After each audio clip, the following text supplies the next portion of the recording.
Hello everyone. How are you, my friends? Thank you to the subscribers. Here, every story has a terrifying secret. Lonely houses, dangerous places, everything is terrifying. Subscribe now and sit with us in the dark. Let's begin.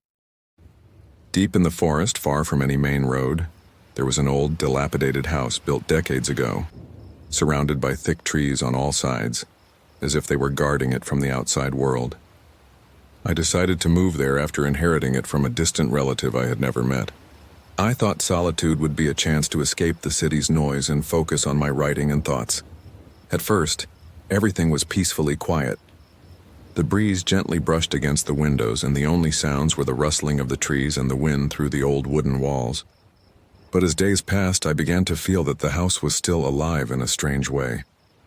On the third night, while sitting in the living room writing, I heard soft footsteps on the upper floor. I told myself it was just my imagination. The old house creaked in strange ways when the wind moved through it, but soon after there was a faint dragging sound as if something was scraping its feet across the wooden floor. I froze, gripping my flashlight, hesitant to move. The sound continued, slow and deliberate, moving closer to the staircase. My heart pounded as I realized there was no way anyone else could be there. No neighbors were within miles. Suddenly, the temperature dropped sharply. My breath became visible, a mist swirling in front of me. Then I heard it, a whisper, almost inaudible, coming from the shadows. "You shouldn't be here." I thought I was losing my mind. The whisper repeated, now clearer, echoing through the walls. "Leave, or stay forever." Terrified, I grabbed my jacket and tried to leave, but the front door wouldn't budge. It was as if an invisible force held it shut. Panicking, I ran to the windows, but outside the forest seemed endless, dark, and oppressive. Hours, or maybe minutes, I couldn't tell, passed. Shadows moved along the walls, shapes that shouldn't have existed. The sound of footsteps followed me wherever I went, always just behind, never letting me see the source. The worst came when I heard the house groaning as if it were stretching. A loud crash came from the kitchen. Gathering all my courage, I peeked inside. The furniture was rearranged, doors slamming on their own. On the wall, words were scratched deeply. "You belong here." I spent the rest of the night hiding in the attic, listening to the house breathe and whisper threats. When dawn finally came, the house fell silent. I ran outside and never looked back, or so I thought. Weeks later, I received a letter slipped under my door, though no one had a key. Inside was a single sentence written in a shaky, unfamiliar hand. "We are still waiting for you." Even now, I cannot explain what I experienced in that house. Was it spirits? Some ancient curse? Or simply the madness that comes from too much isolation? Whatever it was, one thing is certain. I will never be truly alone again. I thought leaving the house would end it, but the terror only grew. Weeks after fleeing, strange things began happening even when I was far away.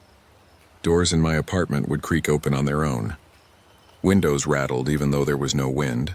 And then came the phone calls, static at first, then faint whispers repeating the same words I had heard in that house. "You belong here." One night, unable to sleep, I decided to return to the forest, not to stay, but to confront whatever haunted me.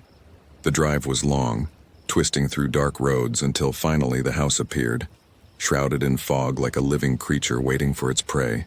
The windows glowed faintly, though no lights were on. As I stepped inside, the air was thick and heavy, smelling of decay and wet wood.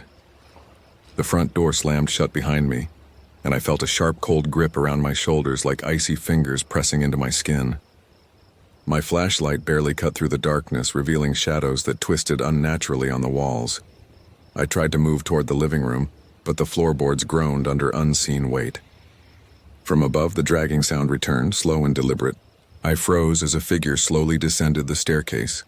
A silhouette tall and thin, faceless, yet I knew it was looking at me. It didn't walk. It floated just above the floor, making no sound except for the eerie creak of the wood. Panicked, I ran to the kitchen, hoping to escape. But the kitchen was transformed. The cupboards were open, revealing dark, gaping voids where it seemed the darkness itself was moving. The refrigerator door swung open by itself, and inside, I saw shadows writhing like living smoke. I wanted to scream, but my voice was gone, swallowed by the oppressive silence of the house. Then came the whispers again, louder this time. surrounding me from every corner. Stay. Stay forever. Don't leave us. I ran toward the staircase, but the steps stretched endlessly upward as if the house itself was bending reality.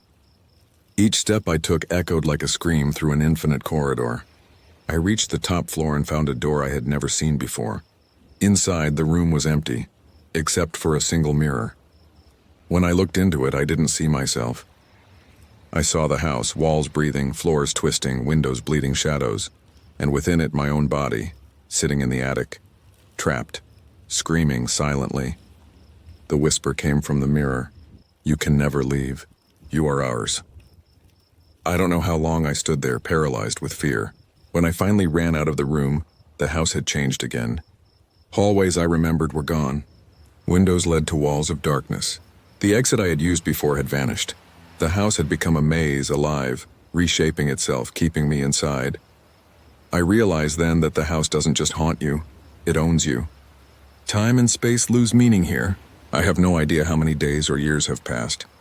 Each night brings new horrors, shadows that crawl across walls, whispers that tell secrets I never wanted to know, and doors that open to rooms that shouldn't exist. If anyone finds this, listen carefully. Do not go there. The house in the forest isn't just old, it's conscious.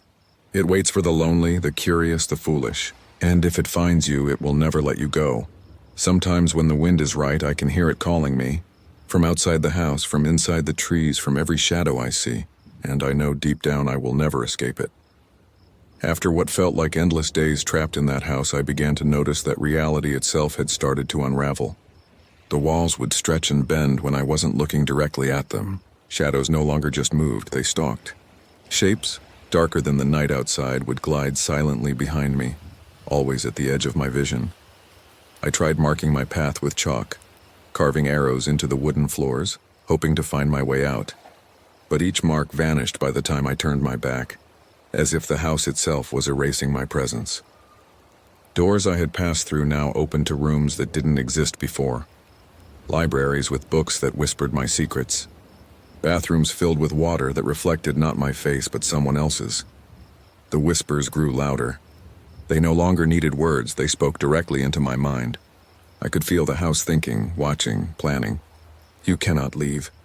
You are ours. The voices multiplied, overlapping, impossible to ignore. Every corner I turned, every hallway I crossed, they were there, pressing closer. One night I stumbled upon a staircase that led downward, something I had never seen in the house. It descended into complete darkness, the air growing colder with each step. At the bottom I found a room carved out of the stone beneath the house. The walls were covered in scratches, hundreds of names etched into the surface, some old, some recent. I recognized one, my own. The name was not written by me. It had always been there. As I backed away, a shadow rose from the center of the room, a figure so tall it seemed to touch the ceiling. It had no face, no features, yet I could feel its gaze piercing through me. I tried to run, but my legs refused to move. The shadow whispered, "The night never ends. You belong to us." I lost track of time. Days and nights blurred together. I began to see the other residents of the house.